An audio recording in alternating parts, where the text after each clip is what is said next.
Imedo winjo weche matut e kor gwenge gi Vincent Otieno. Weche moko nyakwara magajwang' en ni jago moro ma jahigni 45 mawuok e gweng' moro Nigeria mayudore e kaunti ma Siaya, sub kaunti ma Ugenya, ne omako dhoji bang' bedo ni ne okawo thuolo mar ng'ado wi dagi ma ochot ne wira otudo dagi gi wach mar juoka.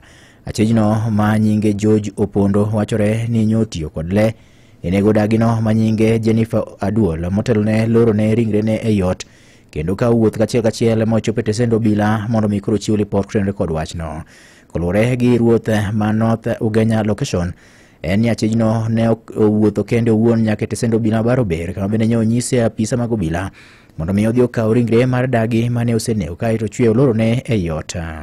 Jana moro nyonego dane gi ka muna gweng' miluongo ni Jera Central, Jera sub location. Miluongo ni Jennifer Aduol oko ma jahigni 80 abich mohingo kadhi mbele modak kende e dala bang'e dak kod nyakware ni kende gi dala kanyo. Nyakware ni en janyasore gochana ada ni nyoro onego gi mo sa 12 modhiambo. Mata en report ma koro en mochiwo kodhi chiwore ka polis Barober. Obila bang' kanyo osechiwo oyudo lipot ma kamano kowuok kuom jagono ne gidhi kachiel ka gimakore gi apisa mag kwach kich nyaka kama maunduno ne otimore manyo giyudo ka dhot mar dayono olor manyo gichwo gikawo kifungu e od jagono ma giyawo godo dhot ma giyudo ringre mar dayono ka oriere piny adier ot. Ringreno nyochwe okaw motere kar kano ringre mar ng'ato owuon mayudore boma Masega ka koro irito timne bero ka bende le kod pawo machich ni jagono notiyo godo nego dayono ne okaw mochwote tesend obila ma Okwala.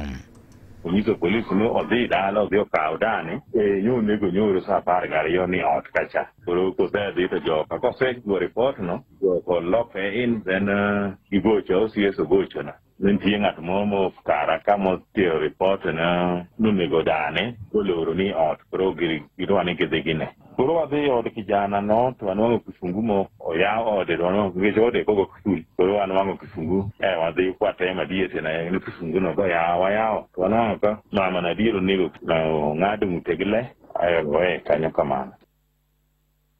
Jatend loch nangano kata kamano ne ochwo yango ni achijno ma nyinge Opondo nyo oduogo te tesend obila ma Okwala ka bende ne owacho ni en owuon kane okawo thuolo mar penjo achijno gimomiyo okawo thuolo mar nego damare to lero ni jagono nonyise ni dagi osebedo ka koro thiro dongruok ma dalagi ka oluwore kod tiyo gi weche mag juoka.